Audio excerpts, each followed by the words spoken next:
नमस्कार विद्यार्थी मित्रांनो, PS स्टडी या यूट्यूब चॅनलवरती आपलं मनापासून स्वागत आहे। या व्हिडिओमार्फत मी तुमच्यासाठी MPSCची सिरीज घेऊन येत आहे। MPSCच काय तर जेवढ्या काही कॉम्पिटिटिव्ह एक्झाम्स असतील त्यांची तुमच्यासाठी तुमच्यापर्यंत वेगवेगळ्या प्रकारच्या सिरीज घेऊन येणार आहे। तर आपण सुरुवात करणार आहोत आज अभ्यासक्रमापासून। मी या व्हिडिओत मी तुमच्यासाठी घेऊन आलेले आहे सामान्य अध्ययन पेपर 1 इतिहास व भूगोल याचा अभ्यासक्रम। तर विद्यार्थी मित्रांनो, आपल्याला माहितीच असेल की यावर्षी अभ्यासक्रमामध्ये काही नवीन अपडेट्स आलेले आहेत। तर ते अपडेट्स आपण डिस्कस करणार आहोत या व्हिडिओमार्फत। तर ते अपडेट्स मी सगळे हायलाइट केलेले आहेत, तुम्ही बघू शकता। या ठिकाणी ब्रिटिश सत्तेची भारतात स्थापना, यामध्ये नवीन अपडेट आलेले आहे की ब्रिटिश ईस्ट इंडिया कंपनीचे भारतात आगमन। तुमच्याकडे जर जुना सिलेबस असेल तर त्या ठिकाणी तुम्ही कंपॅरिझन करून नवीन अपडेट तिथं लिहून घेऊ शकता। त्यानंतर आधुनिक भारताचा इतिहास, आधुनिक शिक्षणाची ओळख, वृत्तपत्रे, रेल्वे, टपाल व तार, उद्योगधंदे, जमीन सुधारणा आणि सामाजिक धार्मिक सुधारणा आणि त्यांचा समाजावरील परिणाम, हे ॲज इट इज जसं जुन्या अभ्यासक्रमात होतं तसं नवीन अभ्यासक्रमात सुद्धा आहे। त्यानंतरचा टॉपिक आहे प्रबोधन काळ, सामाजिक सांस्कृतिक बदल। यामध्ये तुम्ही पाहू शकता ख्रिश्चन मिशनरी बरोबरचे संबंध, इंग्रजी शिक्षण व मुद्रणालयाची भूमिका, अधिकृत सामाजिक सुधारणाचे उपाय। यामध्ये हा कार्यकाळ दिलेला आहे 1828 ते 1857।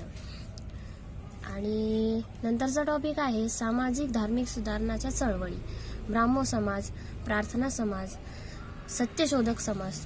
या ठिकाणी यावर्षी नवीन काही यात पॉइंट्स ॲड करण्यात आलेले आहेत। तर आर्य समाज, रामकृष्ण मिशन व थिओसॉफिकल सोसायटी।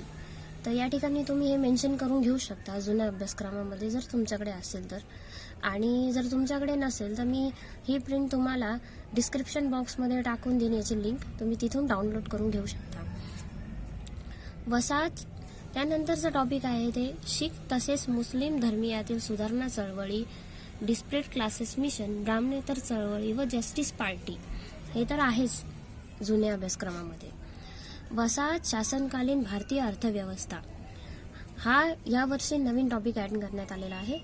तर त्यामध्ये व्यापारिक टप्पा, संपत्तीचे वहन, दादाभाई नौरोजी यांचा संपत्ती वहन सिद्धांत,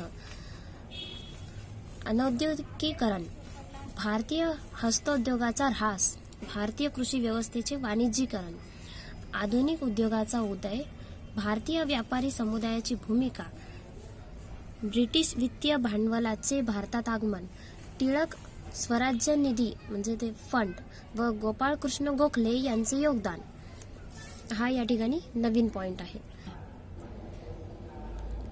त्यानंतर भारतीय राष्ट्रवादाचा उदय आणि विकास, सामाजिक पार्श्वभूमी, राष्ट्रीय संघटनाची स्थापना, स्वातंत्र्यपूर्व भारतातील सामाजिक जागृतीसाठी वृत्तपत्रे व शिक्षण यांची भूमिका, 1857चा उठाव, हा अगदी महत्त्वाचा टॉपिक आहे विद्यार्थी मित्रांनो।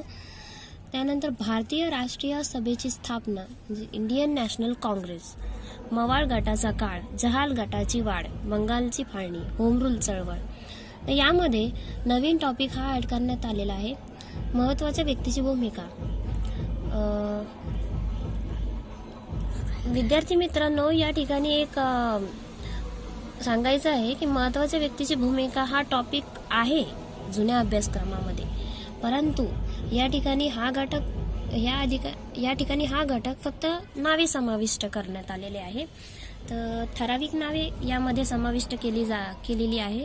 तर ती म्हणजे सुरेंद्रनाथ बॅनर्जी, फिरोजशाह मेहता, दादाभाई नौरोजी, एओ ह्यूम, बिपिनचंद्र पाल, लाला लजपत राय, ॲनी बेझंट, अरविंद घोष, बाळ गंगाधर टिळक, महात्मा गांधी, पंडित जवाहरलाल नेहरू व इतर।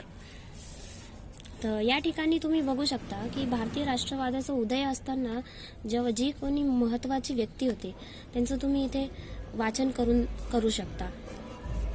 ब्रिटिश शासनाविरोधी झालेले प्रसिद्ध उठाव,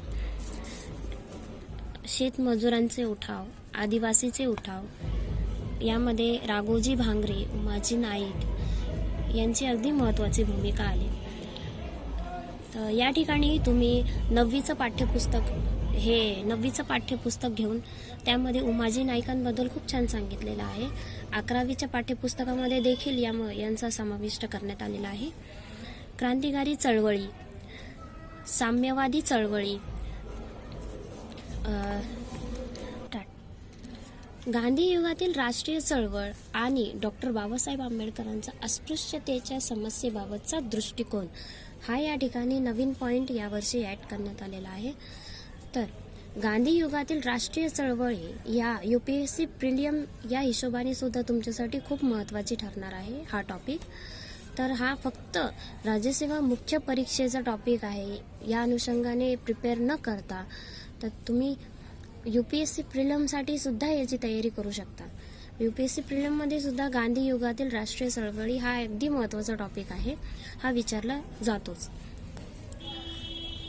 या टॉपिकमध्ये गांधीजीचे नेतृत्व आणि प्रतिकाराचे तत्व, गांधीजीच्या लोक चळवळी, असहकार चळवळ, सविनय कायदेभंग चळवळ, फैजपूर येथील राष्ट्रीय सभेचे अधिवेशन 1936, वैयक्तिक सत्याग्रह, चले जाव चळवळ, गांधीजी आणि अस्पृश्यता निर्मूलन, तसेच डॉक्टर बाबासाहेब आंबेडकरांचा अस्पृश्यांच्या समस्येबाबतचा दृष्टिकोन, जाती व्यवस्थेच्या उच्चाटनाकरिता चळवळी, डॉक्टर बाबासाहेब आंबेडकरांचा दृष्टिकोन, गांधीजीचा दृष्टिकोन, इतर प्रयत्न, संयुक्त पक्ष व कृषक प्रजा पार्टी, राष्ट्रीय चळवळीतील महिलांचा सहभाग हा सुद्धा अगदी महत्त्वाचा टॉपिक आहे. संस्थानातील जनतेच्या चळवळी, त्यानंतर ब्रिटिश प्रशासन अधीन घटनात्मक विकास, भारतीय परिषद कायदा 1861, भारतीय परिषद कायदा 1892, भारतीय परिषद कायदा 1909 म्हणजेच मॉर्ले मिंटो सुधारणा. याचं लक्ष्मीकांतमध्ये तुम्हाला खूप चांगल्या पद्धतीने स्पष्टीकरण भेटून जाईल. भारत सरकारचा कायदा 1919 म्हणजे मॉन्टीफोर्ट सुधारणा. भारत सरकारचा कायदा 1935 हा सुद्धा खूप महत्त्वाचा कायदा आहे. सांप्रदायिकतेचा विकास व भारताची फाळणी, मुस्लिम राजकारण आणि स्वातंत्र्य चळवळ, यामध्ये सर सय्यद अहमद खान व अलीगढ चळवळ, मुस्लिम लीग व अली बंधू, इक्बाल जिन्ना, हिंदू महासभेचे राजकारण.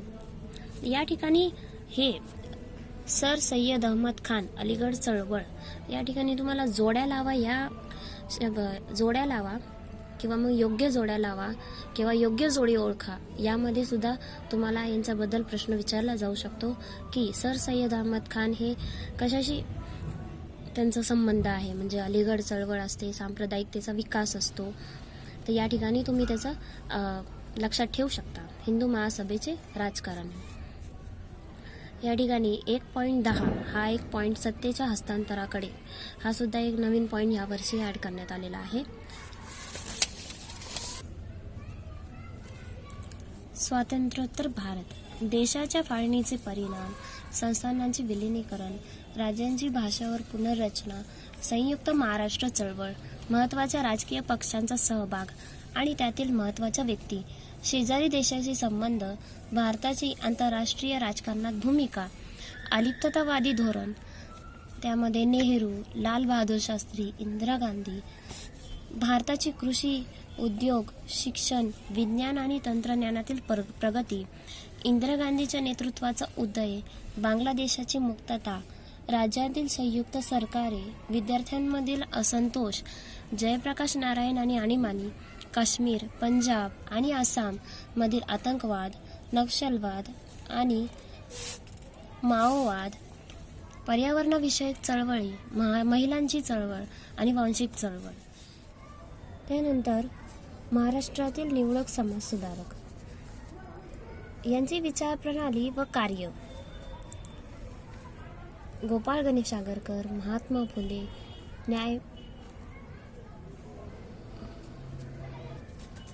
न्यायमूर्ती रानडे, प्रबोधनकार ठाकरे, महर्षी कर्वे, राजश्री शाहू महाराज, महर्षी विठ्ठल शिंदे, डॉक्टर बाबासाहेब आंबेडकर, लोकमान्य टिळक, सार्वजनिक काका गणेश वासुदेव जोशी, पंडिता रमाबाई, दादोबा पांडुरंग तरखडकर, डॉक्टर पंजाबराव देशमुख, लोकहितवादी गोपाळ हरी देशमुख, न्यायमूर्ती तेलंग डॉक्टर भाऊदाजी लाड, आचार्य बाळशास्त्री जांभेकर, जगन्नाथ शंकर शेठ, गोपाळकृष्ण गोखले, काळकर्ते शिवराम महादेव परांजपे, विष्णूशास्त्री चिपळूणकर, धोंडोबा केशव कर्वे, र.धो. कर्वे, विनोबा भावे, विनायक दामोदर सावरकर, अण्णाभाऊ साठे, क्रांतीवीर नाना पाटील, लहुजी साळवे, कर्मवीर भाऊराव पाटील, विष्णुबुवा ब्रह्मचारी, सेनापती बाबट, राष्ट्रसंत तुकडोजी महाराज, बाबा आमटे, संत गाडगे बाबा.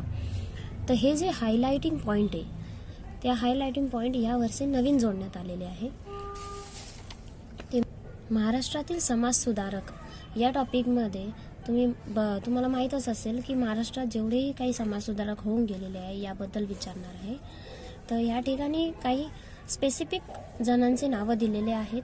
हे जे मी हायलाईट केलेले पॉईंट हे त्यांचे नावं आहेत.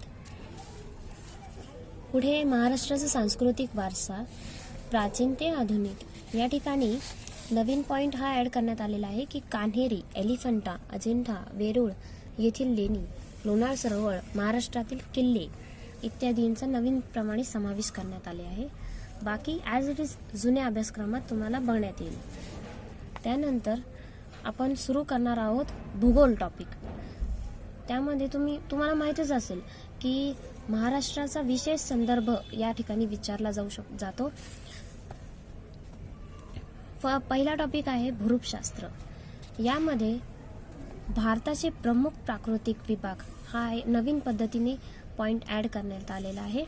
त्याच्यानंतर महाराष्ट्रातील नैसर्गिक भूदृश्ये, भूमी स्वरूपे, या ठिकाणी टेकड्या, कटक, पठारी प्रदेश, कुंभगती, धबधबे, उष्ण पाण्याचे झरे, पुळण या ठिकाणी याचा समावेश करण्यात आलेला आहे. हवामानशास्त्र हा तर जुन्या अभ्यासक्रमात जसा आहे तसा ह्या ठिकाणी ठेवलेला आहे. त्याच्यामध्ये वातावरण, संरचना, घटना व विस्तार, हवा व हवामानाची अंगे, सौर ऊर्जा, पृथ्वीपृष्ठावरील उष्णतेचे संतुलन, तापमान, पृथ्वीपृष्ठावरील तापमानाचे ऊर्ध्व व क्षितिज समांतर वितरण, हवेचा दाब, वारे, ग्रहीय व स्थानिक वारे, महाराष्ट्रातील मोसमी वारे, पर्जन्याचे वितरण, अवर्षण, महापूर व त्यांच्याशी निगडित समस्या. या ठिकाणी मानवी भूगोल यांचा नवीन पद्धतीने समावेश करण्यात आले आहे. मानवी भूगोलातील विचारधारा, संभववाद, शक्यतावाद, असंभववाद, अशक्यतावाद, थांबा व पुढे जा विचारधारा, विकास संकल्पना. मानवी भूगोल ही जुन्या अभ्यासक्रमात देखील सांगितलेली होती, परंतु या ठिकाणी मानवी भूगोल हे कोणत्या पद्धतीने विचारले जाऊ शकते, याची रचना, त्याचा अभ्यास तुम्ही कशा पद्धतीने करायचा असतो, तर या ठिकाणी हा पॉईंट त्या ठिकाणी ॲड करण्यात आलेला आहे. त्यानंतर मानवी वसाहत एक आहे.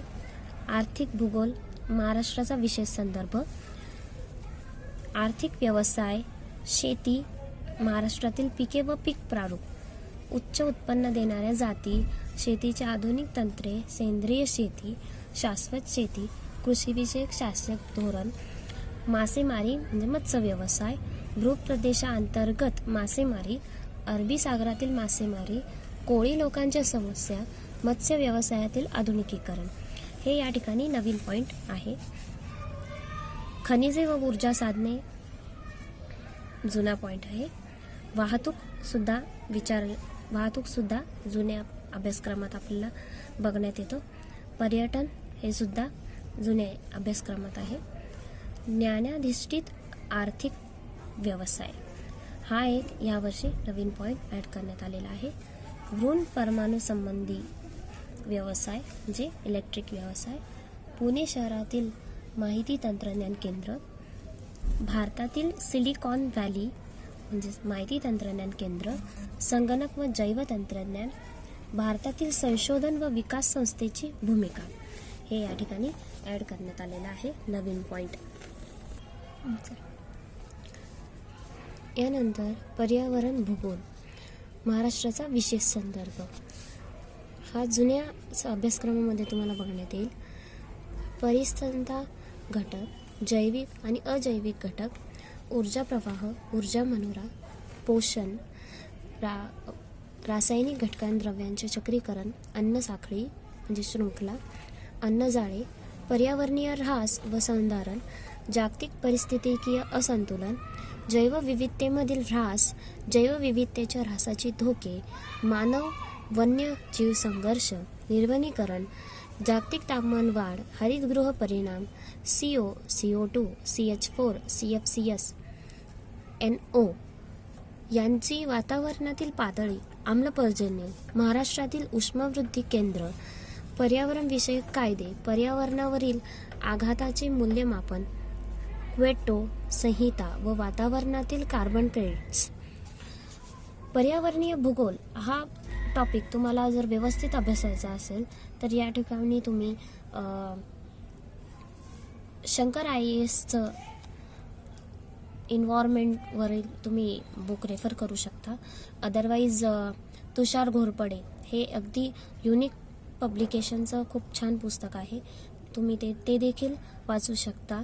आणि ICSEची 9th and 10th G book येते पर्यावरणावरील ती सुद्धा तुम्ही यासाठी अभ्यासू शकता. त्यात सुद्धा हा घटक खूप छान पद्धतीने सांगितलेला आहे. भूगोल आणि आकाश अवकाशीय अंतराळ तंत्रज्ञान. आकाश व अवकाश संज्ञा, भौगोलिक माहिती प्रणाली, जागतिक स्थिती प्रणाली आणि दूरसंवेदन यंत्रणा, देशाचे संरक्षण, बँकिंग आणि आंतरजाळच्या संदर्भात अवकाश तंत्रज्ञान युग, दूरस्थ संपर्क प्रणाली, वाहतूक नियोजन, लोहमार्ग, रस्ते मार्ग, सागरी मार्ग व हवाई मार्ग वाहतूक व्यवस्था. या ठिकाणी आरोग्य आणि शिक्षण हा नवीन पद्धतीने पॉइंट ॲड करण्यात आलेला आहे. त्यामध्ये भारतीय मिशन शक्ती, अँटी सॅटेलाइट मिशन, अवकाशीय उपग्रह संपत्ती, अवकाश संशोधन व विकास तंत्रज्ञानाच्या संदर्भात इस्रो व DRDO यांची भूमिका, अंतराळातील अवकाशीय कचरा व्यवस्थापन, अवकाशीय शस्त्रास्त्र स्पर्धा आणि त्या बाबतीत प्रतिबंधात्मक उपाय, भारताची भूराजनैतिक स्थिती. त्यानंतर रिमोट सेन्सिंगची मूलभूत तत्वे. रिमोट सेन्सिंगची मूलभूत संकल्पना, डेटा आणि माहिती, remote sensing data collection, remote sensing फायदे आणि मर्यादा, रिमोट सेन्सिंग प्रक्रिया, इलेक्ट्रोचुंबकीय स्पेक्ट्रम, वातावरणासह ऊर्जा आणि पृथ्वीच्या पृष्ठभागासह ऊर्जा परस्पर क्रिया, माती, पाणी, वस्तू, वनस्पती, भारतीय उपग्रह आणि सेन्सर वैशिष्ट्ये, नकाशा रिझोल्यूशन, प्रतिमा आणि असत्य रंग संयुक्त, दृश्यमान व्याख्या आणि डिजिटल डेटाचे घटक, निष्क्रिय आणि सक्रिय microwave remote sensing, multispectral remote sensing आणि त्यांचे अनुप्रयोग, एरियल फोटोग्राफ, हवाई छायाचित्राचे प्रकार आणि वापर, कॅमेराचे प्रकार आणि त्यांचे अनुप्रयोग, त्रुटी निर्धारण आणि स्थानिक रिझोल्यूशन, एरियल फोटोग्राफी व्याख्या आणि नकाशा स्केल, आच्छादित स्टिरिओ फोटोग्राफी, GIS आणि त्यांचे अनुप्रयोग, भौगोलिक आणि माहिती प्रणालीचा परिचय, GISचे घटक, भूस्थानिक डेटा, स्थानिक आणि गुणधर्म डेटा, समन्वय प्रणाली, नकाशा अंदाज आणि प्रकार, रास्टर डेटा आणि मॉडेल, वेक्टर डेटा आणि मॉडेल, GISचे कार्य, इनपुट कुशलता, व्यवस्थापन, क्वेरी विश्लेषण आणि व्हिज्युअलायझेशन, जमीन वापर, जमिनीचे संरक्षण, बदलण्याचे विश्लेषण, डिजिटल एलिव्हेशन मॉडेल, त्रिकोणबद्ध आणि नियमित नेटवर्क डेटा मॉडेल, नैसर्गिक संसाधन व्यवस्थापन आणि आपत्ती व्यवस्थापनातील सामाजिक गरजा सोडवण्यासाठी GISचे अर्ज. या ठिकाणी माहिती तंत्रज्ञानाचा जो पार्ट आहे, आपण रिमोट सेन्सिंग मूलभूत तत्वे हा तुम्हाला भगीरथ प्रकाशन विज्ञान आणि तंत्रज्ञान या पुस्तकामध्ये खूप छान पद्धतीने समजावला जाईल. हा जो टॉपिक आहे पूर्ण तो जुन्या अभ्यासक्रमामध्ये दिलेलाच आहे, परंतु मी डिस्कस यासाठी केलेला आहे की हा व्यवस्थित पद्धतीने तुम्हाला समजावा. यामध्ये जे काही तुम्ही बघताय डॉट वगैरे करून आम्ही व्यवस्थित पॉईंट्स दिलेले आहे, तर ते तुमच्यापर्यंत व्यवस्थित पोहोचावा, व्यवस्थित तुम्हाला समजावा यासाठी हे मी डिस्कस केलेले आहे. त्यानंतर आपण बघणार आहोत कृषी. कृषीसाठी तुम्ही देखील भगीरथ प्रकाशनचं पुस्तक हे खूप उपयुक्त आहे त्यासाठी. त्यानंतर कृषीमध्ये आपण बघणार आहोत कृषी परिसंस्था, परिसंस्थेची संकल्पना, रचना आणि कार्य. परिस्थितीतील ऊर्जा प्रवाह, परिस्थितींचे प्रकार आणि गुणधर्म, जैवविविधता, तिचे शाश्वत व्यवस्थापन आणि संवर्धन आणि संवर्धित शेती, नैसर्गिक साधनसंपत्तीचे संवर्धन करण्यासाठी मानवाची भूमिका, पीक उत्पादनासंबंधी पर्यावरणीय आणि सामाजिक बाबी, कार्बन क्रेडिट, त्यामध्ये त्याची कार्बन क्रेडिटची संकल्पना, कार्बन क्रेडिटची देवाणघेवाण, कार्बन जप्ती, त्याला आपण सिक्वेस्ट्रेशनसुद्धा म्हणतो, याचे महत्त्व, अर्थ आणि उपाय, पर्यावरणीय नीतितत्वे, हवामान बदल, जागतिक तापमान वाढ, आम्लवर्षा, ओझोन थर कमी होणे, आण्विक अपघात, सर्वनाश आणि त्यांचा कृषी, पशुसंवर्धन आणि मत्स्य संवर्धन यावरील परिणाम, आकस्मिक पीक नियोजन. यामध्ये नंतर आपण बघणार आहोत मृदा. हा या व्हिडिओचा शेवटचा टॉपिक असणार आहे. तर मृदा हा एक नैसर्गिक घटक. मृदाविषयी अध्यापन शास्त्रीय व भूमिशास्त्रीय संकल्पना, मृदा निर्मिती करणारे खडक आणि खनिजे, मृदा तयार होण्याची प्रक्रिया व कारके, जमिनीचे भौतिक, रासायनिक व जैविक गुणधर्म, जमिनीचा उभा छेद आणि मृदा घटक, जमीन वनस्पती पोषक अन्नद्रव्यांचा स्रोत, आवश्यक आणि लाभदायक वनस्पती पोषण अन्नद्रव्ये आणि त्याची कार्य, जमिनीतील पोषक वनस्पती अन्नद्रव्यांची स्वरूपे, जमिनीतील सेंद्रिय पदार्थ, त्यातील स्रोत, स्वरूपे, गुणधर्म, जमिनीतील सेंद्रिय पदार्थावरील परिणामकारक घटक, सेंद्रिय पदार्थांचे महत्त्व आणि जमिनीच्या गुणधर्मावर होणारे परिणाम, जमिनीतील सजीव सृष्टी, त्यातील स्थूल आणि सूक्ष्म वस्तू म्हणजे मायक्रो आणि मायक्रो वनस्पती आणि प्राणी, त्यांचे जमीन आणि वनस्पतीवरील लाभदायक व हानिकारक परिणाम, जमिनीचे प्रदूषण, त्यामध्ये प्रदूषणाचे स्रोत, कीटकनाशके, बुरशीनाशके इत्यादींचे दूषित करणारे अजैविक घटक, याचा जमिनीवर होणारा परिणाम, जमीन प्रदूषणाचे प्रतिबंध आणि शमन, खराब समस्याग्रस्त जमिनी आणि त्या लागवडी योग्य करण्यासाठी उपाययोजना, रिमोट सेन्सिंग आणि GIS यांचा खराब किंवा समस्याग्रस्त जमिनीचे निदान आणि व्यवस्थापनाकरिता वापर, जमिनीची धूपीचे प्रकार आणि धूप प्रतिबंधक उपाय, सेंद्रिय शेती, अतिसूक्ष्म तंत्रज्ञान म्हणजे नॅनो टेक्नॉलॉजी आणि अचूक काटेकोर शेती. जल व्यवस्थापन आपण आता बघणार आहोत. जलविज्ञान चक्र, पावसावलंबी आणि कोरडवाहू शेती, जलसंधारणाच्या पद्धती, पाण्याचा ताण, दुष्काळ आणि पीक निवारण, पावसाचे पाणी अडवणे आणि साठवणे, पाणलोट क्षेत्राची संकल्पना, उद्दिष्टे, तत्वे, घटक आणि पाणलोट क्षेत्र व्यवस्थापनावर परिणाम करणारे कारके, सिंचनासाठी पाण्याची गुणवत्ता, प्रदूषण आणि औद्योगिक दूषित पाण्याचा परिणाम, पाणथळ जमिनीचे जलनिस्सारण, सिंचनाचे वेळापत्रक ठरविणारे निकष, पाणी वापराची आणि सिंचन कार्यक्षमता, नद्यांची आंतरजोडणी, नद्या जोड प्रकल्प, सिंचन आणि पिकांना लागणारे पाणी, सिंचन पद्धती आणि सिंचनाबरोबर सिंचनाद्वारे खते देणे. विद्यार्थी मित्रांनो, आज आपण या व्हिडिओमध्ये राज्यसेवा मुख्य परीक्षा पेपर 1 इतिहास व भूगोल याचा अभ्यासक्रम आपण डिस्कस केला. त्यामध्ये तुम्ही बघता नवीन टॉपिक मी त्यामध्ये तुम्हाला समजून सांगितले. तुम्हाला या टॉपिकची PDF हवी असेल तर तुम्ही माझ्या डिस्क्रिप्शन बॉक्समध्ये लिंक दिलेली आहे, त्यावर जाऊन ती PDF डाउनलोड करू शकता. असे जर व्हिडिओ तुम्हाला बघायचे असेल तर तुम्ही माझ्या चॅनलला लाईक करा, सबस्क्राईब करा आणि बेल आयकॉनवर प्रेस करा, जेणेकरून मी तुम्हाला असे यूट्यूब व्हिडिओ तुमच्यासाठी रोजच्या रोज घेऊन येईन. बेल आयकॉनला प्रेस केल्याने माझे नोटिफिकेशन तुम्हाला भेटत जाईल. त्यानंतर आपण उद्याच्या भागामध्ये आपण बघणार आहोत की सामान्य अध्ययन पेपर 2चा आपण सिलेबस उद्याच्या भागामध्ये बघणार आहोत. त्यानंतर तुम्ही मला असाच प्रतिसाद दिला तर तुमच्यासाठी मी एक स्पेशल सिरीज सुरू करणार आहेत, ज्यामध्ये आपण हे पुस्तक डिस्कस करणार आहोत. ज्ञानदीप प्रकाशनाचे हे पुस्तक आहे, MPSC ऑल इन वन 20,000 प्रश्नसंच. काही विद्यार्थ्यांना हे प्रश्नसंच घेणे म्हणजे शक्य नसते, त्यामुळे मी हे पुस्तक माझ्या व्हिडिओमार्फत तुम्हाला पूर्णपणे समजून सांगणार आहे. Thank you for watching. Thank you so much.